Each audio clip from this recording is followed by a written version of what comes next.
dalam OP, obrolan pekerja. Kalau tadi kita sudah bicara tentang seorang Arya Kumbara yang pengen jadi dokter, ternyata harus merubah jalan hidupnya. Biasanya kalau sudah merubah jalan hidup ada deviasi nih. Ada yang memang akhirnya kembali ke jalan awal, ataukah memang menyimpang dan itu selamat sesuai dengan mimpinya. Dan kita kembali mengulik kira-kira seperti apa perjalanan tokoh kita satu ini tentang lika-likunya. Bagaimana perjalanannya menginspirasi kita untuk bisa kita ambil hikmahnya. Baik, Bang Arya, tadi kan kita sudah bicara ada mimpi yang tertunda ya, kedokteran itu. Saya yakin walaupun mungkin hari ini tidak berkesinambungan langsung dengan kedokteran, mungkin akhirnya nanti juga akan ketemu juga. Entah dapat klien dokter gitu kan, entah mungkin bicara bab medis gitu kan. Nah, waktu setelah SMA itu menuju ke perguruan tinggi itu apa ya Bang Arya lakukan gitu untuk mengejar mungkin mimpi atau mungkin passion atau apa gitu? Sebenarnya memang ketika memang waktu itu pengen jadi dokter itu dan akhirnya kuliah di jurusan yang lain, sebenarnya mimpi itu sudah selesai. Oke. Karena memang ternyata saya begitu menikmati dengan jurusan dan studi waktu itu. Jadi saya komunikasi visual. Jadi mimpi jadi dokter itu akhirnya ya udah begitu aja, begitu aja ya. Dan memang syukur-syukurnya waktu itu memang jurusan yang saya ambil tepat gitu. Kan ada beberapa pengalaman dari orang gitu ya ketika ambil jurusan, karena coba-coba akhirnya nggak lanjut dan ambil jurusan yang lain. Nah, kalau di saya waktu itu karena memang akhirnya cocok dan akhirnya selesai gitu. Bahkan yang menarik adalah di kampus saya dulu itu saya masuk ketika jurusan itu baru dibuka. Oh, pertama kali ya? Benar. Berarti belum ada akreditasi gitu ya? Belum ada akreditasi dan belum punya senior waktu itu. Bahkan waktu itu di tahun pertama di 3,5 tahun gitu selesai. Itu saya satu dari 4 mahasiswa di jurusan itu yang lulus awal. Dari total 150 orang. Iya, dari 150 akhirnya 4 besar lah ya. 4 orang itu selesai gitu kan di generasi awal. Dan enjoy banget lah waktu itu untuk kuliah dan pelajaran yang waktu itu akhirnya kita ikuti.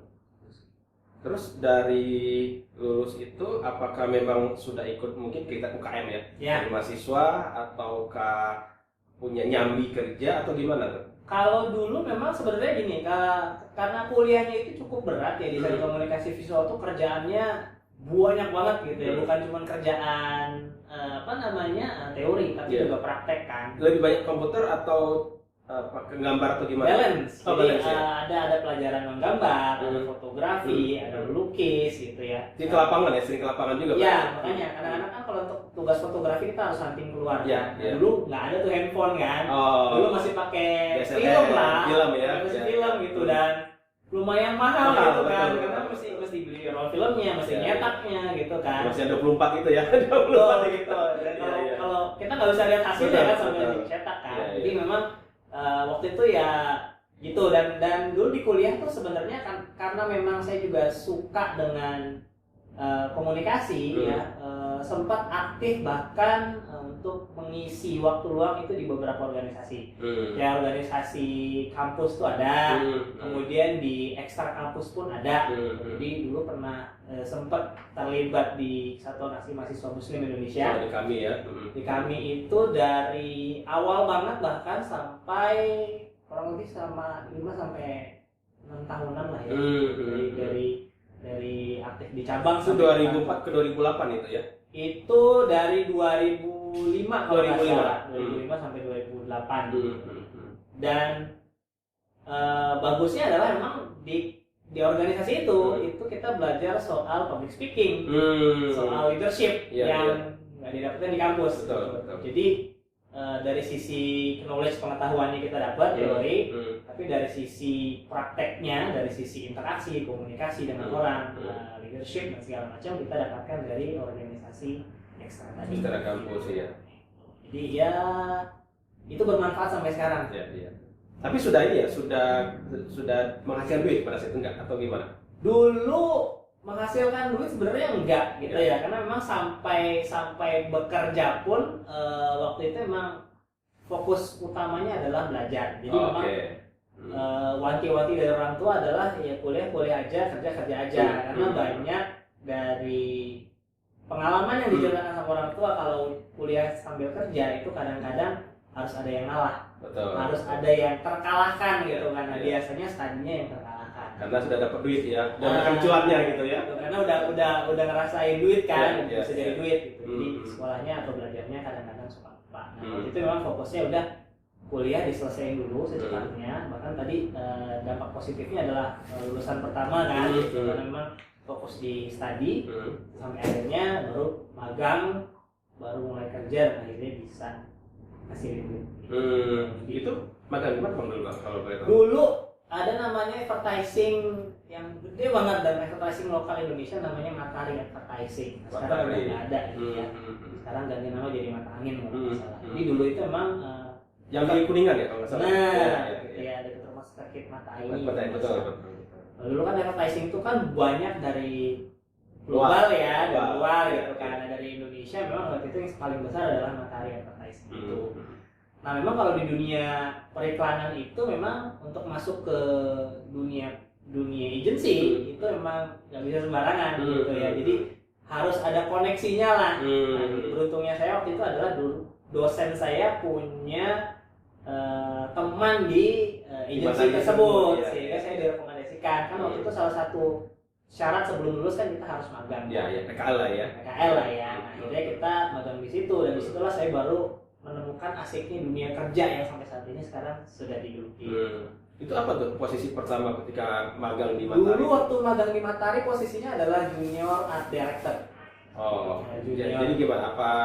Dulu kita sebenarnya gini, kalau di periklanan sendiri kan departemennya ada macam-macam nih. Ada departemen account yang biasa mengurusi sama klien, ada departemen seni tadi, gitu ya. Kemudian ada juga departemen planning atau perencanaan strategis. Nah dulu waktu jadi magang tuh tugas saya membantu tim aja karena magang kan. Supporting lah ya. Supporting lah. Jadi apa kebutuhan tim yang harus dipenuhi karena biasanya kan banyak ya.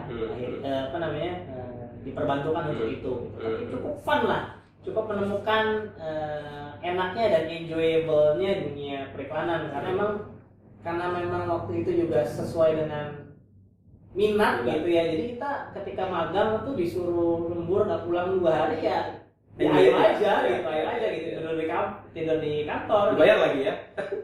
Dibayar iya waktu itu, cuman bayarnya adalah makan siang. Bayarnya adalah makan siang. Cuman di situ emang orientasinya bukan uang lah. Jadi orientasinya belajar pengalaman dan koneksi pasti. Terus ada nggak yang mungkin kan setiap orang itu ketika masuk ke dunia baru gitu ya, ibaratnya kan kalau di pendidikan di pelonco, ya kan. Kalau di dunia kerja itu ngalamin nggak misalkan disuruh-suruh dulu apa sebelum menjadi itu gimana tuh? Ada pengalaman menarik kan? Iya. Jadi kalau dulu di zaman saya dulu magang memang ini dibalikin lagi lah. Beda kantor, beda orang, beda tim, beda perlakuan gitu ya. Karena memang yang terkenal di masa itu adalah ketika kita jadi magang ya biasanya juga tukang fotokopi, tukang bikinin kopi kreatif senior gitu kan. Ya ibaratnya ya karena kita memang mencari pengalaman, kita mencari ilmu dari orang yang sudah berilmu gitu ya. Jadi konsekuensinya waktu itu ya harus diapain aja, harus mau diapain aja. Tapi beruntungnya saya waktu itu adalah karena memang timnya bagus gitu ya, timnya sangat berkekeluargaan gitu ya. Jadi nggak pernah sih disuruh fotokopi itu nggak pernah. Ya emang benar-benar kerja, suruh bikin desain, suruh bikin sketsa, gitu kan. Ya perpeloncoan pasti ada dan memang semakin besar level perusahaannya gitu ya, itu biasanya kayak gitu pasti ada, nggak bisa dihindari. Cuman untuk saya sendiri tidak sempat mengalami itu gitu. Syukurnya tidak mengalami. Kalau korelasi antara antara pertama kali magang jadi junior gitu sampai hari ini jadi brand strategik gitu ya, itu memang satu linear, satu fokus di situ atau mungkin muter-muter dulu? gitu sebelum ke sini gitu. Dulu sebenarnya langsung lompat sih. Oh, langsung lompat. Jadi dulu kan di dunia kreatif ya, maksudnya di departemen kreatif itu berbeda dengan departemen perencanaan strategis. Tapi memang dua departemen ini selalu bekerja beriringan. Tapi kalau kita ngomong soal jalur karirnya beda banget. Karena memang kalau kita ngomong soal perencanaan strategis itu banyak kadang begini. Uniknya di departemen perencanaan strategis adalah tidak ada kuliah yang mengkhususkan untuk profesi itu. Beda sama desain grafis. Iya. Ini dibalik fungsional lah ya. Ini fungsional, ini strategik, itu beda ya. Iya. Beda. Jadi kalau misalkan kalau kita ngomong soal departemen seni gitu ya, itu kan biasanya di departemen seni itu ada dua biasanya, copy base dan art base biasanya. Nah biasanya ini tuh kuliahnya gitu atau lulusannya biasanya cenderung di satu studi yang sama gitu ya. Ya kalau misalkan kita desain grafis ya biasanya backgroundnya ya desain komunikasi visual atau seni lah gitu ya. Nah, perencanaan strategis justru saya melihat di zaman itu dan bahkan zaman sekarang itu memang orang yang backgroundnya dari pertanian, orang yang backgroundnya dari psikologi, orang yang backgroundnya dari ekonomi bahkan itu bisa masuk ke sini. Jadi memang unik dan waktu itu memang ketika pindah haluan gitu ya, nyebrang perahu gitu ya, dari departemen seni ke departemen perencanaan strategis waktu itu memang by accident sih gitu. Jadi waktu itu perusahaan sedang butuh perencana strategis, sementara saya tuh mulai bosan dengan dunia seni sebenarnya. Di dunia art tuh sudah mulai bosan gitu. Sampai akhirnya nyobain gitu. Akhirnya nyobain dan ternyata enjoy, dan sampai sekarang ternyata memang kayaknya ini yang cocok di buat saya nih. Berarti bukan ini ya, bukan sesuatu yang terplanning juga sebenarnya ya. Enggak. Kan biasanya gini, orang itu kan merangkak nih dari yang tadi tukang fotokopi gitu kan, tukang buatin kopi gitu kan, kopi senior gitu kan. Tapi ini sebenarnya membuat sebuah lompatan gitu ya. Ibaratnya kalau di dunia kerja awal itu ada manajemen trainee yang harapannya setelah dia mengikuti banyak di divisi dia jadi pimpinan puncak gitu kan. Nah kalau Bang Fajar Bang Arya ini kan ibaratnya fungsional dulu, seni dulu, berproses dulu, lalu loncat ke dunia strategik dan sampai hari ini, gitu ya. Berarti yang misalkan begini, saya seorang katakanlah klien nih, saya ingin produk saya itu tersosialisasi ke masyarakat. Berarti lewat Bang Arya dulu. Harusnya gitu. Jadi kalau kita lihat jalurnya biasanya gitu kan. Cuman sekarang kan semuanya serba progresif ya, semuanya serba destruktif gitu ya, kalau kita bilang bahasa populernya destruktif lah gitu. Disruptions era gitu. Sebenarnya bisa langsung lompat ke kreatif pun bisa. Apalagi ketika sekarang kita ngomong soal brand-brand baru, itu kan kadang-kadang yang bawa kan anak muda. Biasanya mereka sudah tahu apa yang diinginkan. Bisa langsung lompat ke kreatif. Tetapi memang kalau memang kita mau lihat brand itu mau dibuat dengan benar, ya itu memang ada prosesnya, ada fasenya. Dan itu ada ilmunya. Nah, biasanya masuknya dulu ke departemen perencanaan strategis, lalu setelah semuanya dipecahkan gitu ya, kita mau positioning di mana, kita mau berbicara pada konsumen seperti apa, kita mau membuat produk seperti apa, gitu. Baru nanti teman-teman dari kreatif, dari departemen kreatif atau divisi kreatif baru memperluas idenya setelah sudah punya embrionya. Nah, kalau ini kan tadi kan bicara brand, produk. Nah, kalau saya sebagai seorang karyawan nih, Pak. Saya seorang karyawan yang memulai karir, itu kan pasti harus ada planning kan? Harus ada ujungnya. Saya ingin dikenal sebagai apa? Nah, dengan ilmu yang Abang kuasai hari ini, kira-kira untuk bisa sampai ke tujuan saya, itu langkah-langkahnya gimana tuh?